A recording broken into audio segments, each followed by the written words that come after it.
In today's episode of the Daily Brief, I'll talk about two interesting stories. I'll first talk about Understanding Mining Part 2, Investment Under Uncertainty, and then I'll talk about how Indian banks performed this quarter. Welcome back to the Daily Brief show by Zerodha, where our aim is to simplify the biggest news in the financial markets in a way that's one level deeper as compared to news channels. I'm your host Akshara, and today is Thursday, 29th January.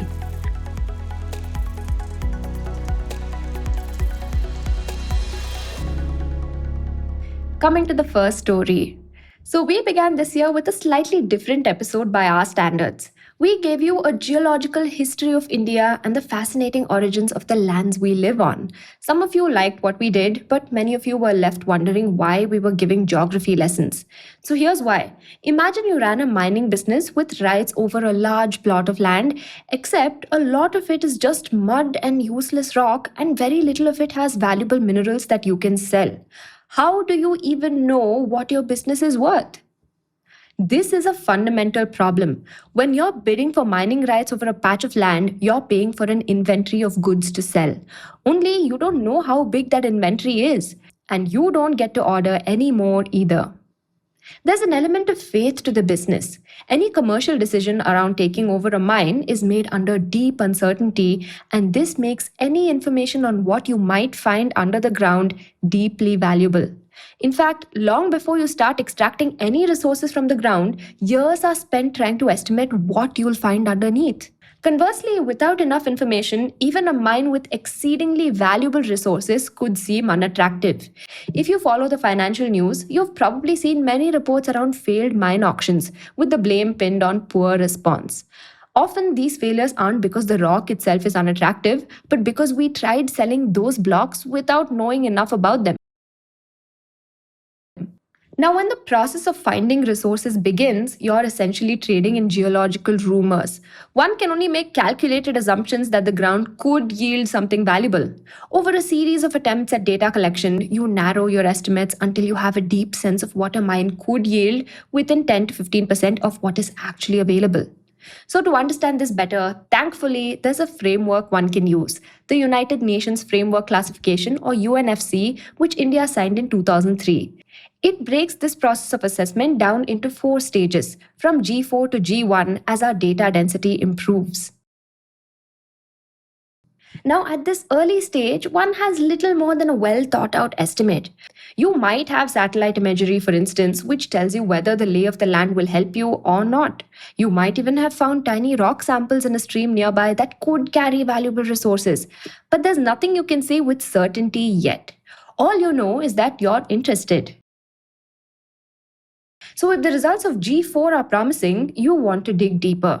Now, you want to confirm if your hunch is correct, if there's actually a deposit, and if so, how far it stretches. You also want to know how good the ore quality could be, so you start exploring the area systematically. You start drilling a series of holes into the ground with wide spaces between them. For some minerals, these might be 100 meters apart, for others, 800 meters apart. This drilling gives you large columns that you can study to get a sense of what's underneath the ground. Now, you don't yet know what that entire patch of land holds, but now you at least have a sense of what lies underneath a few points across that land, even if those points are a few 100 meters apart. You also now know the grades of ore you might find underneath. From this, you can begin to infer the deposits you might find, but the assumptions aren't yet over. The drill holes are as far as half a kilometer apart, and there could be anything in between. It's still too early to guess at what it might be worth or what it might cost to pull it all out, but you know there's a mass of ore underground. If the G3 test passes, you double down. You start drilling holes a lot closer, between 50 to 200 meters apart, based on what you're looking for. And at this stage, you're trying to get an accurate sense of the major geological formations under the ground and what you might find useful. You also start testing samples in a laboratory to understand how hard it'll be to process that ore. This is when you can begin forming estimates of the economics the site might entail. These estimates aren't very accurate either. You should expect at least a 20 to 30% error. You're not sure if there are patches in between where the ore quality drops, or if the body of ore twists or slopes in a way you didn't expect, but you're getting there. And at last, the G1 stage. Now you're no longer just prospecting. You want certainty to fine tune investment decisions. You increase your drilling density once more, maybe every 25 to 100 meters, but you're not just looking at ore quality now. You're carrying out large pilot tests. And you're also trying to understand the constraints you might run into, things like where groundwater might be, or if the soil is too weak to hold as you mine. It's only now that you have proven reserves with a high degree of confidence. If all goes to plan, this is when you actually begin operations, having spent hundreds of crores and years of your time. And if you do begin operations, you will be spending a lot more. Now, before a mine sees its first rupee in revenue, there's a long gestation period where you keep spending ever larger amounts just to create certainty. So, who foots that bill? So, there are broadly two choices a country can make. One, the government spends heavily on exploration and then sells bankable mining sites for a high cost, recouping that investment. Or two, the government steps away completely, making exploration easy for private entities, letting them scope out a large number of promising sites while finding a business model that compensates them for that risk. The former creates certainty, the latter, abundance. Now, India made a third choice where the government becomes a bottleneck to exploration but auctions sites prematurely. This is the worst of both worlds. So, before 2015, India had an ad hoc system for granting mining leases. We gave out prospecting licenses on an opaque, first come, first served basis. And this was an open door to corruption, ruining the reputation of the entire sector. But it had one lone benefit. Private companies would spend their own risk capital in trying to find new deposits with the hope that if they succeeded, they would reap the revenue. So in 2015, the government created a more robust set of procedures under the Minerals Evidence of Mineral Contents Rules 2015 or MEMC rules. Now, all preliminary exploration would have to start with the state. The pipeline of all future mining in India would be created by state entities like the Geological Survey of India, which is GSI, and the Mineral Exploration Corporation Limited or MECL. Now, private miners would only come in at this point through a competitive auction. The government would issue two types of licenses. If a site reached the G2 level, it could auction off mining leases, which are 50-year permits to extract resources. If a site was still at the G3 or G4 level, however, it could still give out composite licenses, where a miner would get 7 years to complete prospecting, and if they wanted to proceed thereafter, could convert it into a mining lease. In 2023, the government also introduced exploration licenses, and we'll get to those shortly. Now, it isn't easy to create a pipeline of new mining projects. Most sites that look promising actually have very little commercial value, and finding this out is a complex and expensive affair. Across the world, less than 1 in every 1,000 sites makes the entire journey from reconnaissance to operations. This is a job that was poorly suited for entities like the GSI. They were not designed to run repeated, capital intensive drilling projects, and moreover, there are simply too many bureaucratic obstacles to cross. They can't risk hundreds of crores of taxpayer money on high risk drilling campaigns that might yield zero returns. Now, this creates a bottleneck at the very top. Since the MEMC rules came into force, new exploration slowed to a trickle. The pipeline of new projects was choked at the very beginning. This was, in fact, why India eventually introduced exploration licenses, giving out rights to private entities to carry out preliminary exploration instead. But unlike other countries, in India, these are state contractors. If they successfully find resources, they can't monetize those successes. They must immediately surrender those to the government. At least so far, this hasn't led to an outpouring of fresh projects. But imagine a site does make it to auctions. Few sites, if any, are well explored at this point, and they're almost never at the G1 level. As the Energy and Resources Institute notes, their estimates are often subjective and error prone. Meanwhile, bidders aren't allowed to conduct their own surveys either before an auction. In essence, they're asked to bid hundreds of crores on the back of, well, an erroneous PDF file. Naturally, they're rarely confident enough to bid, often sitting bids out. At the same time, these auctions are priced in a way that emphasizes on revenue generation and not efficient development. Any bid must account for a host of fixed costs, and this includes royalties to the state government, which are already among the world's highest. Then come the amounts bid for. The bidding process doesn't even account for how hard a mineral extraction process is. The government simply assigns an average sale price for the mineral, and bids are solicited as a percentage of that. Consider, for instance, the Riasi lithium reserve, supposedly the answer to our green transition. The lithium there came mixed with clay, and separating the two was something that had never been attempted. And yet, auctions were announced at the G3 level itself.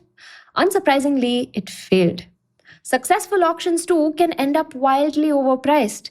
In one extreme case, for instance, for iron ore in Madhya Pradesh's Pratappura, went for 275% or nearly thrice of the resource value.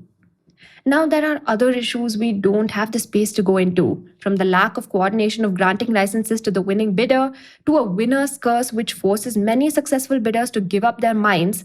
The net result of it all is inefficient commercialization of what mines we do have. Imagine you win a bid, however, and your commercial plans fall into place. Now you actually have an inventory in place on paper. And then comes the real work of actually pulling these rocks out of the ground.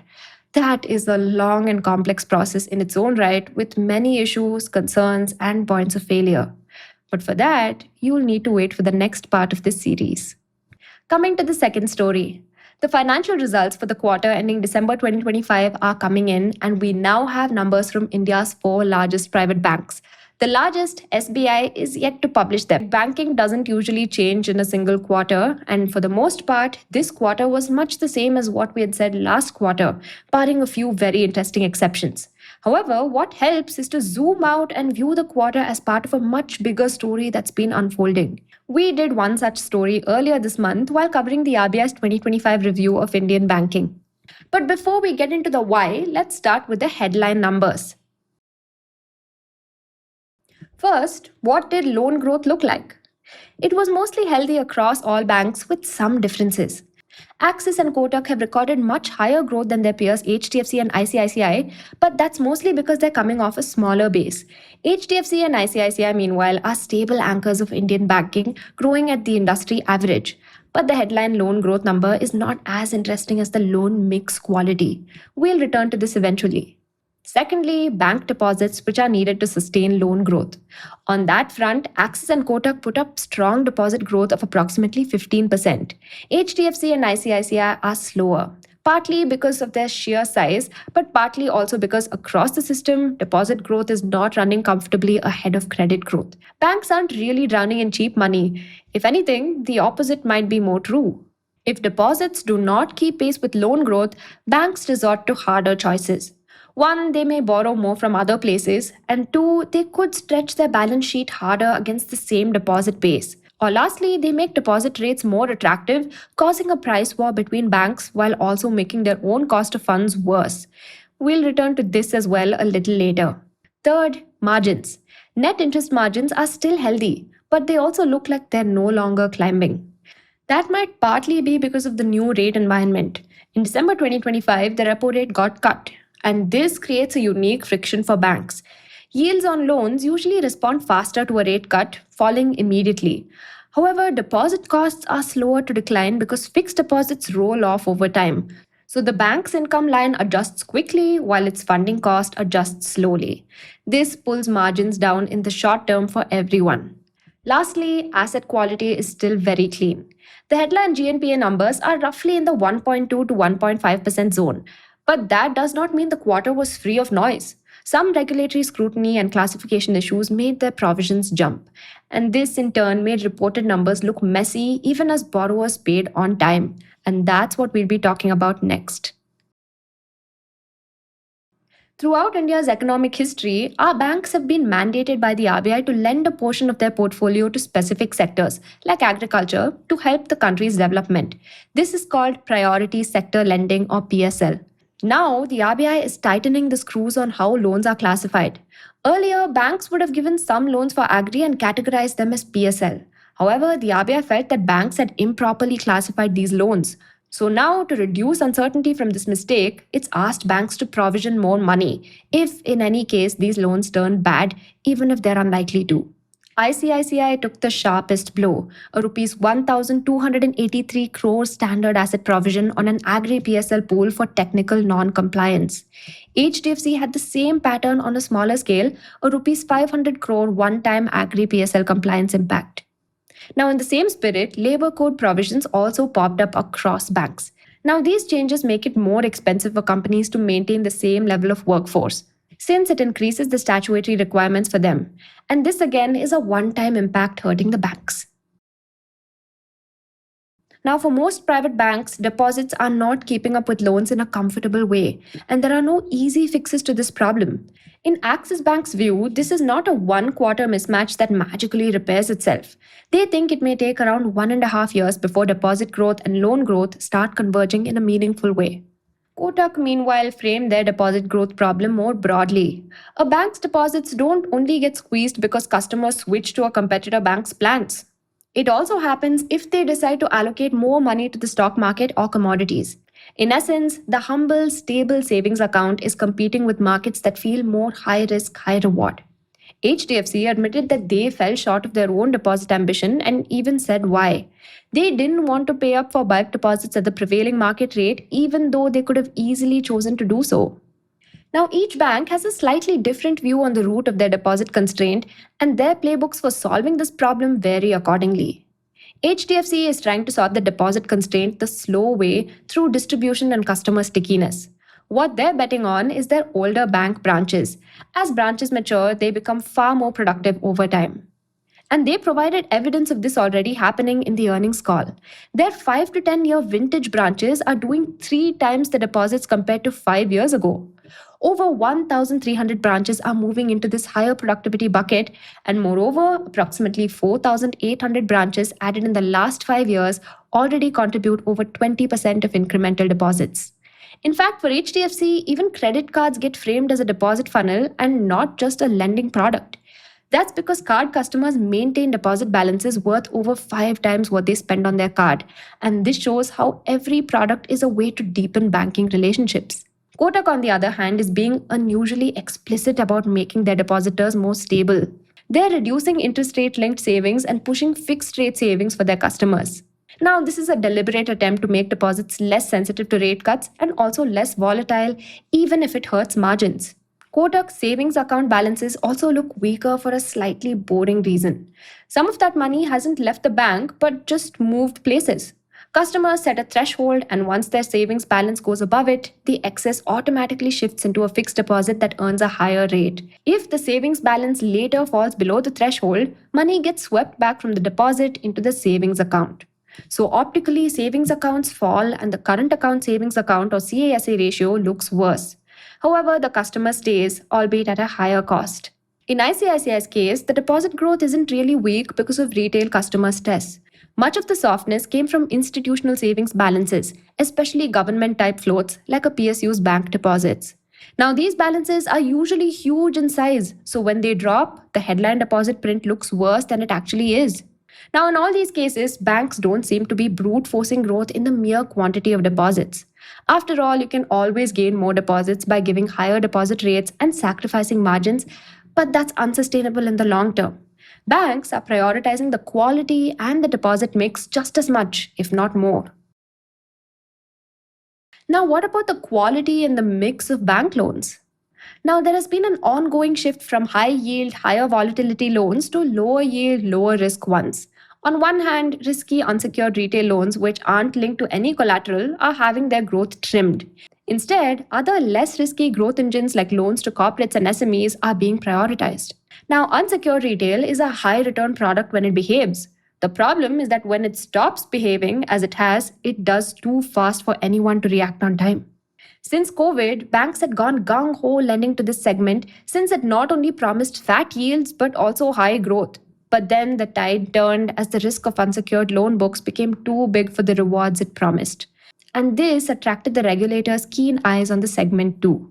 Banks would rather deal with this risk now than letting it show up later as a surprise, so they're acting early. They're putting a cap on unsecured loan growth, tightening where they see early signs of stress, and growing other loan products.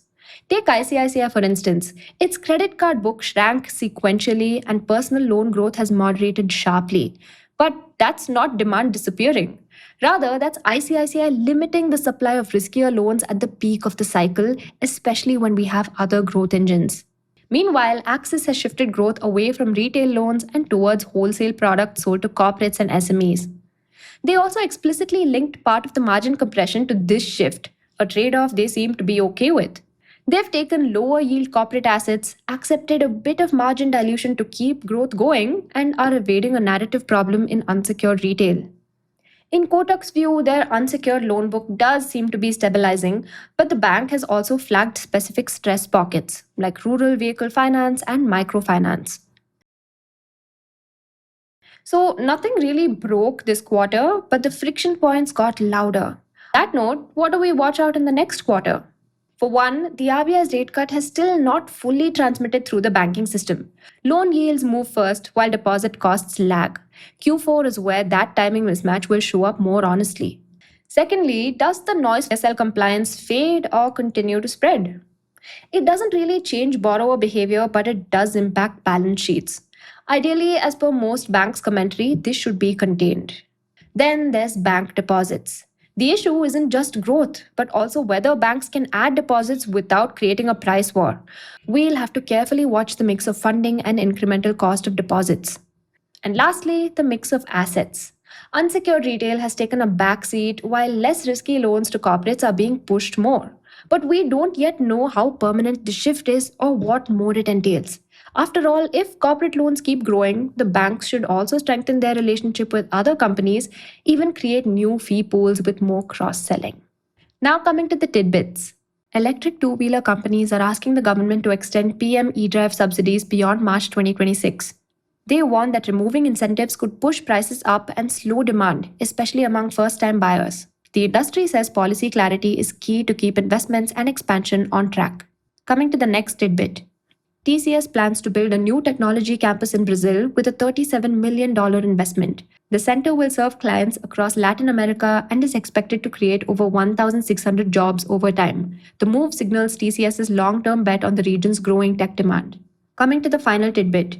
Amazon revealed another round of global job cuts after an internal email was mistakenly sent to employees. The message suggested workers in the US, Canada, and Costa Rica had already been informed. The layoffs appear to be part of Amazon's broader cost cutting push after rapid pandemic era hiring.